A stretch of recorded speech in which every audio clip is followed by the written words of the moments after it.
1904 और 1905 में जापान और रूस में जंग हो गई। इस जंग में जापान ने रूस को नाकों तने चबवा दिए और रूस को एक तारीखी शिकस्त का सामना करना पड़ा। रूस के माशी हालात पहले ही खराब थे, मगर निकोलस II ने इस सारी सूरत हाल को नज़रअंदाज करते हुए वर्ल्ड वार 1 में भी कूदने का फैसला कर लिया। इस जंग में रूस के 20 लाख फौजी और तकरीबन 80 लाख आम शहरी हलाक हुए। इस जंग की वजह से रूस में इकोनॉमिक क्राइसिस मजीद शदीद हो गया था।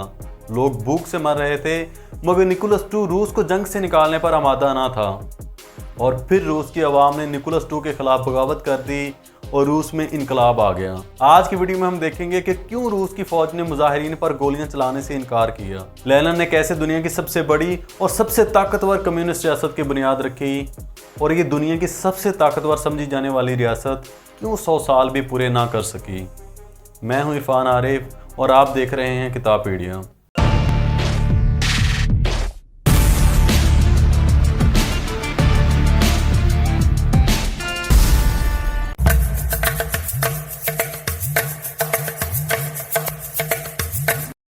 फरवरी 1917 में रूस में पहला अवामी इनकलाब आया जिसने निकोलस II को चलता किया। निकोलस II के बाद एक प्रोविजनल गवर्नमेंट बनी, मगर ये प्रोविजनल गवर्नमेंट भी वही 2 बड़ी गलतियां कर रही थी जो निकोलस II कर रहा था। ये प्रोविजनल गवर्नमेंट ना तो इलेक्शंस करवा रही थी और ना ही रूस को जंग से निकाल रही थी। पहले इनकलाब के बाद भी अवाम की हालत-ए-ज़ार वैसी की वैसी ही थी। पहले इनकलाब में लेनिन और उसके साथियों को रूस से निकाल दिया गया था, जिसके बाद लेनिन जर्मनी चला गया था। जब अवाम की हालत ना बदली तो अवाम इस प्रोविजनल गवर्नमेंट के खिलाफ भी उठ खड़ी हुई। अब लेनिन भी जर्मनी से वापस आ चुका था। उसने अपनी मशहूर ज़माना तकरीरें की और रेड गार्ड्स की मदद से इस प्रोविजनल गवर्नमेंट का तख्ता उलट दिया। ये रूस का दूसरा इनकलाब था और इसे ब्लडलेस रेवोल्यूशन भी कहा जाता है, क्योंकि इस इनकलाब में खून का एक कतरा भी नहीं बहा था। इस इनकलाब के वक्त हुकूमत ने फौज को अवाम को कुचलने का हुक्म दिया, मगर चंद एक के अलावा बाकी किसी भी फौजी ने अवाम पर गोलियां ना चलाईं। लेनिन ने पावर में आते ही जर्मनी के साथ जंग बंदी मुआहदा किया और जंग खत्म कर दी, मगर लेनिन को अब भी रेजिस्टेंस का सामना था। चनाचे 1917 में ही व्हाइट आर्मी यानी वो लोग जो लेनिन के खिलाफ थे और रेड आर्मी यानी वो लोग जो लेनिन के साथ थे, उनमें जंग छिड़ गई जो 1922 तक चली। इस सिविल वार में भी तकरीबन 20 से 30 लाख लोग जहां भाग हुए, मगर फिर भी रेड आर्मी ने व्हाइट आर्मी को हरा दिया। लेनिन ने निकोलस II और उसके खानदान को कत्ल करवा दिया और यूं 1922 में दुनिया की सबसे ताकतवर कम्युनिस्ट रियासत सोवियत यूनियन या USSR की बुनियाद रख दी गई। लेनिन सोवियत यूनियन के क़याम के 2 साल बाद ही इंतकाल कर गया और फिर मशहूर dictator Joseph Stalin Soviet union में पावर में आ गया। कहा यह भी जाता है कि लेनिन जोसेफ स्टालिन को पसंद नहीं करता था और उसके नज़रियात का मुखालिफ था, मगर लेनिन की इस मुखालफत को कभी भी पब्लिक नहीं किया गया था। जोसेफ स्टालिन ने पावर में आते ही सारे इख्तियारात अपने हाथ में किए और जालिम डिक्टेटर के रूप में उभर कर सामने आया।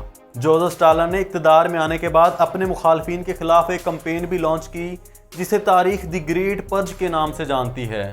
इस कैंपेन में जोसेफ स्टालिन ने अपने तमाम तर मुखालफिन को या तो कत्ल करवा दिया या फिर लेबर कैंप्स में कैद करवा दिया। स्टालिन की इस कैंपेन में तकरीबन कम्युनिस्ट पार्टी के 36% लोग कत्ल कर दिए गए थे। ये वो लोग थे जिन्होंने 1917 के इनकलाब में लेनिन का साथ दिया था। स्टालिन को जिस भी शख्स पर शक होता कि वो इसके इक़्तिदार के लिए खतरा बन सकता है, उस पर या तो गद्दारी का मुकदमा चलाया जाता या वैसे ही कत्ल कर दिया जाता। स्टालिन की इस कैंपेन का निशाना ना सिर्फ कम्युनिस्ट पार्टी के लोग बन रहे थे, बल्कि आम लोग जैसे किसान, साइंसदान, आर्टिस्ट और लिखारी भी इसकी जद में आ रहे थे। और यूं 1936 से 1938 के 2 सालों में तकरीबन 10 लाख लोगों को कत्ल किया गया। स्टालिन की इसी कत्ल गारत की वजह से कुछ तारीखदान स्टालिन को हिटलर से भी बड़ा कातिल समझते हैं। 1939 में वर्ल्ड वार 2 शुरू हुई तो हिटलर और स्टालिन में जंगी मुआहदा तय पा गया, जिसकी कहानी हम आपको अपनी इस वीडियो में दिखा चुके हैं। मगर 1941 में हिटलर ने यह मुआहदा ख़त्म करके सोवियत यूनियन पर हमला कर दिया। चूँकि स्टालिन की पॉलिसियों की वजह से सोवियत यूनियन कमज़ोर हो चुका था, इसलिए हिटलर समझता था कि अब वो सोवियत यूनियन को आराम से शिकस्त दे सकता है। और फिर हिटलर की फ़ौज जल्द ही सोवियत यूनियन को हराते हुए मॉस्को के करीब पहुंच गई। मगर अब सर्दियां आ चुकी थीं, जिसकी वजह से हिटलर की फ़ौज सोवियत यूनियन में फंस कर रह गई। स्टालिन ने सर्दियों का फ़ायदा उठाते हुए ना सिर्फ जर्मनी को सोवियत यूनियन से निकाला, बल्कि वर्ल्ड वार 2 के आखिर तक आधे जर्मनी पर कब्जा भी कर लिया। मशरकी जर्मनी पर सोवियत यूनियन और मगरबी जर्मनी पर अमेरिका और उसके इत्तेहादियों का कब्जा हो गया था। जब 1945 में वर्ल्ड वार 2 खत्म हुई तो अमेरिका और सोवियत यूनियन दो बड़ी ताकतें बनकर उभरी और फिर वर्ल्ड वार 2 के फौरी बाद इन दो बड़ी ताकतों में सर्द जंग शुरू हो गई। चुनाचे अमेरिका ने सोवियत यूनियन का मुकाबला करने के लिए अपने यूरोपीय इत्तेहादियों के साथ मिलकर नेटो बना ली। अगर आप नेटो के बारे में मजीद जानना चाहते हैं तो आप हमारी ये वीडियो देख सकते हैं।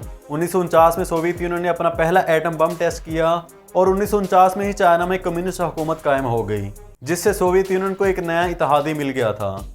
उधर 1950 में कोरियन वार भी शुरू हो गई।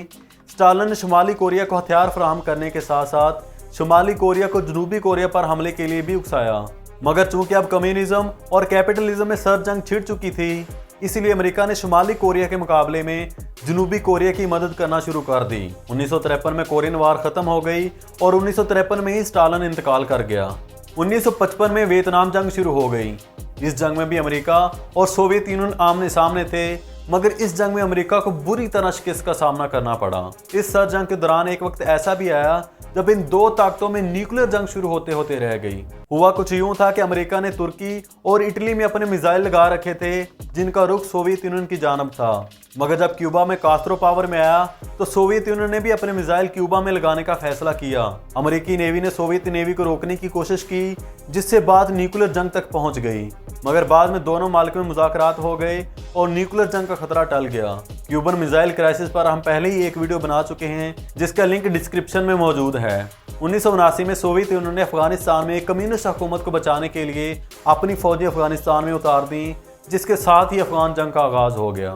सोवियत यूनियन का मुकाबला करने के लिए अमेरिका ने पाकिस्तान और सऊदी अरेबिया की मदद हासिल की और 10 साल के अंदर अंदर सोवियत यूनियन को पछाड़ के रख दिया। हम अफगान जंग की कहानी आपको इस वीडियो में दिखा चुके हैं। अफगान जंग में सोवियत यूनियन टूट गई, जिसके बाद सर्द जंग भी खत्म हो गई। अगर हम सोवियत यूनियन के टूटने की वजूहात की बात करें तो सबसे पहली वजह तो सर्द जंग के दौरान सोवियत यूनियन का अमेरिका के साथ स्पेस रेस शुरू करना था। आल्दो सोवियत यूनियन ने स्पेस रेस में अमेरिका को हरा दिया था और अमेरिका से पहले जमीन के गिर्द एक सैटेलाइट भी लॉन्च कर दिया था, मगर इससे सोवियत यूनियन की इकॉनमी तबाह हो गई थी। सर्द जंग के दौरान ही अमेरिका और सोवियत यूनियन में हथियारों की दौड़ शुरू हो गई। क्योंकि ये सर्द जंग कई मुल्कों तक फैली हुई थी, इसलिए दोनों मालों को अपने इत्तेहादियों को भी सपोर्ट करना पड़ता था। अमेरिका पूरी दुनिया में वो वाहिद मुल्क था जिसकी इकॉनमी वर्ल्ड वार 2 में भी ग्रो कर रही थी, इसलिए अमेरिका को तो ज़्यादा मुआशी मसाइल का सामना ना करना पड़ा, मगर सोवियत यूनियन जिसकी हालत पहले ही ख़राब थी, असले की दौड़ की वजह से मज़ीद ख़राब हो गई। एक अंदाजे के मुताबिक सर्द जंग के दौरान सोवियत यूनियन अपनी GDP का तकरीबन 14% अपनी रेड आर्मी पर खर्च करता था। क्योंकि सोवियत यूनियन में फ्री मार्केट नहीं थी, कम्युनिस्ट पार्टी का तमाम चीज़ों पर कंट्रोल था, जिससे इकॉनमी सुकड़ती गई। गोरबाचोव जब इक़्तिदार में आए तो उन्होंने सोशलिज्म को इफेक्टिव बनाने और इकॉनमी को बेहतर करने के लिए 2 पॉलिसीज अपनाई, मगर तब तक देर हो चुकी थी। उनकी पहली पॉलिसी ग्लासनोस्ट यानी ट्रांसपेरेंसी थी। कम्युनिस्ट पार्टी के बहुत से लोग लूटमार और करप्शन में मुलविस थे। गोरबाचोव ने तमाम क्लासिफाइड रिकॉर्ड पब्लिक कर दिए, मीडिया को आज़ादी दे दी गई, मगर जैसे ही लोगों को आज़ादी मिली, उन्होंने सोवियत यूनियन से अलग होने के लिए आवाज़ उठाना शुरू कर दी। गोरबाचोव की दूसरी पॉलिसी पेरेस्ट्रोइका यानी रिफॉर्मेशन थी। इस पॉलिसी के तहत पॉलिटिकल और इकोनॉमिक सिस्टम में तब्दीलियां की गई और लोगों को प्राइवेट बिजनेस करने की इजाज़त भी दे दी गई।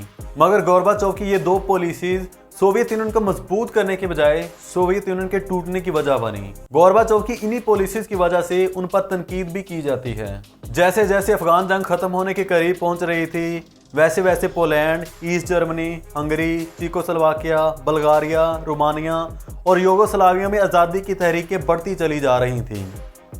इन तमाम रियासतों के हुक्मरान प्रो मॉस्को थे, मगर अवाम इनके खिलाफ थी। जब अवाम का प्रेशर बढ़ा तो इन हुक्मरानों ने गोरबाचोव से फ़ौज भेजने का मुतालबा किया, मगर गोरबाचोव ने फ़ौज भेजने से साफ इनकार कर दिया, जिससे इन रियासतों को आज़ादी मिलना शुरू हो गई और डोमिनो इफेक्ट की तरह एक के बाद एक रियासत आज़ाद होती गई और यूँ 15 रियासतें सोवियत यूनियन से अलग हो गईं। 1989 में बर्लिन वॉल भी गिरा दी गई और ईस्ट और वेस्ट जर्मनी दोबारा मिल गए। इसके बाद सोवियत यूनियन को बाकायदा तौर पर ख़त्म कर दिया गया और ये इलाका दोबारा रूस बन गया। हम अगली वीडियो में बात करेंगे कि लेनिन कौन था, उसके भाई को क्यों फांसी हुई और ये कैसे रूस में इनकलाब लाने में कामयाब हुआ। अगर आप जानना चाहते हैं कि बांग्लादेश इतनी तेज़ी से तरक्की क्यों कर रहा है तो यहाँ क्लिक कीजिए, और अगर आप पाकिस्तान की इकॉनमी के बारे में जानना चाहते हैं तो यहाँ क्लिक कीजिए। हमारे चैनल किताबपीडिया को सब्सक्राइब कर लीजिए और साथ में बेल आइकन भी प्रेस कर दीजिए, और हम मिलते हैं आपको अगली वीडियो में। टिल देन टेक केयर, अल्लाह हाफिज़।